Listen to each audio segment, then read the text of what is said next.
From simple organism to complex, being through natural selection. I welcome you. Thank you. On the other hand, we will take expert opinion from our spiritual leaders. और इस विशेष चर्चा को और अधिक ज्ञानवर्धक बनाने के लिए मैं आदरपूर्वक आमंत्रित करना चाहूंगी हमारे आदरणीय आचार्य जी को। प्रणाम आचार्य जी, जो हमें हिंदू के गहरे विचारों को समझने में मार्गदर्शन देंगे। हाय ऑडियंस, हम सब तालियों के साथ करते हैं।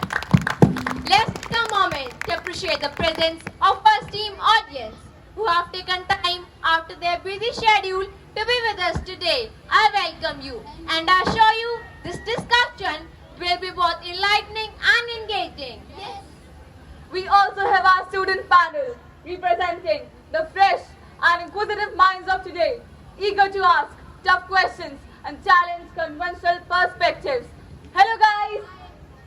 So, shall we start? Yes. Shall we start, audience? Yes.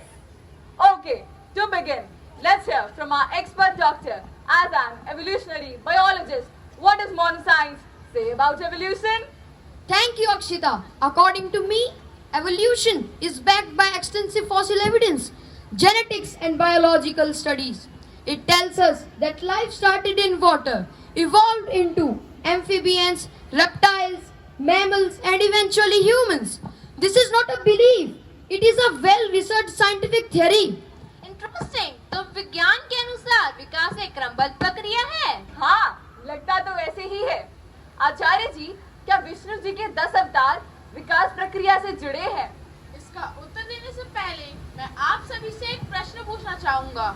क्या हम यह मान सकते हैं कि हजारों वर्ष पहले जब कोई आधुनिक प्रयोगशालाएं नहीं थी तो हमारे ऋषि मुनियों ने केवल कल्पना के आधार पर दशावतार की संरचना बनाई होगी?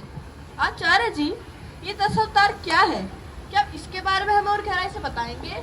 बिल्कुल, यहाँ भगवान विष्णु के 10 अवतारों के नाम है जो विज्ञान के अनुसार जलचर, उभयचर और स्थलचर की तरह है। तो प्रत्येक अवतार के रूप और विशेषताओं को दर्शाता है। क्या यह क्रम आपको विकासवाद की याद नहीं दिलाता? जी हाँ आचार्य जी, याद दिलाता है। मैंने तो ऐसा सोचा ही नहीं था। Myth help us understand who we are, where we come from, and where we might go. But science is based on observation, experimentation, and evidence. गुरुजी क्षमा करें, पर मैंने जो आज तक साइंस पढ़ी है उससे तो यही साबित होता है कि this whole world is driven by scientific laws. अरे, हमारी युवा पीढ़ी की यही तो प्रॉब्लम है। Always ready to criticise religion. बेटा, भगवान की मर्जी के खिलाफ एक पत्ता भी नहीं हिल सकता। Yes, Aradhya, Guruji is right. जब एक बल्ब चलता है तो वह प्रकाश देकर चलता है। अगर बल्ब टूट जाए या खराब हो जाए तो सिर्फ बल्ब नष्ट होता है, बिजली नष्ट नहीं होती, वह दूसरी जगह प्रवाहित हो जाती है। इसी तरह आराध्या, हमारा शरीर एक बल्ब की तरह है और आत्मा वह ऊर्जा है जो इसे चलाती है। इन सभी बातों को सुनकर मुझे तो लगता है धर्म और ज्ञान में संघर्ष नहीं, संवाद होना चाहिए। क्योंकि जब हम गहराई से देखते हैं तो पाते हैं सत्य केवल एक है, बस उसे समझने के रास्ते अलग अलग हैं। एक मिनट, पर मैं आचार्य जी से कुछ पूछना चाहती हूँ। That the theory of evolution is backed by fossil records, whereas the Dasavatara relies on faith. So how can we compare these two? A very genuine question. आचार्य जी, हम सब इस प्रश्न का उत्तर जानने के लिए बहुत उत्सुक हैं। बिल्कुल, आप सभी ने सुना होगा यथा पिंडे तथा ब्रह्मांडे, अर्थात जो हमारे शरीर में है वही संपूर्ण ब्रह्मांड में भी है।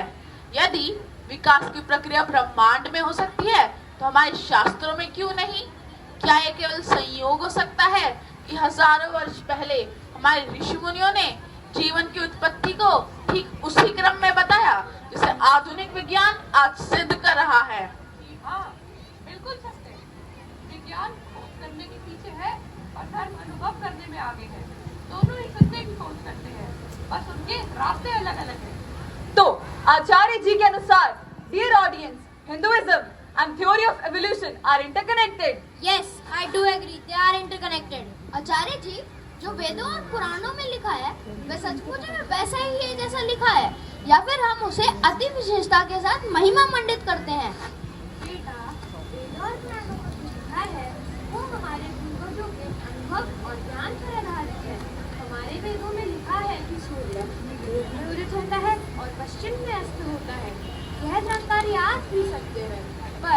हमें विज्ञान के माध्यम से यह पता लगा कि सूर्य की गति क्या है और पृथ्वी सूर्य के चारों ओर कैसे घूमती है। आचार्य जी, तो इसका मतलब है कि हमें वेदों, पुराणों और विज्ञान को मिलाकर समझना चाहिए।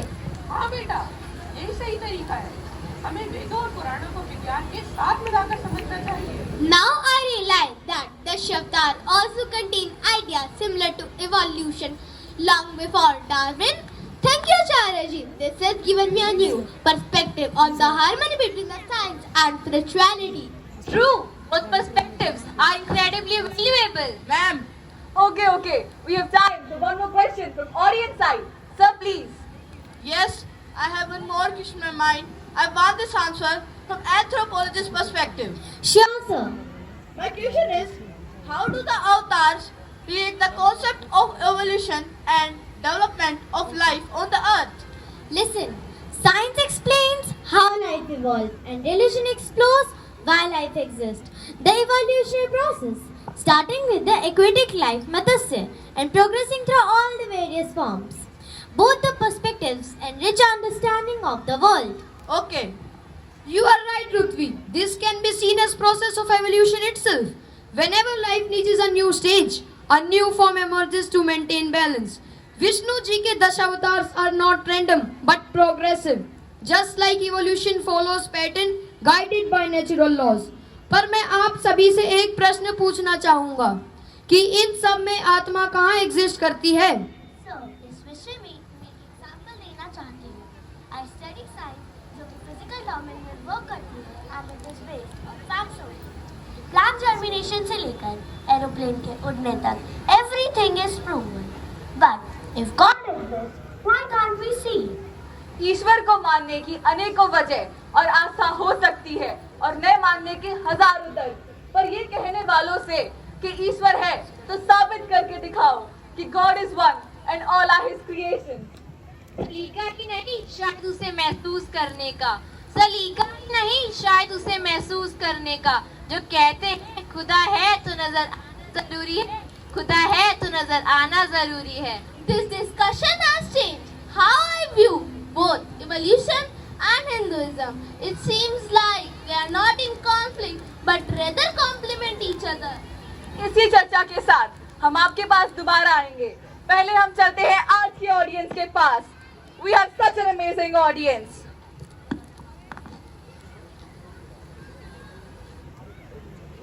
Okay. Good evening, sir.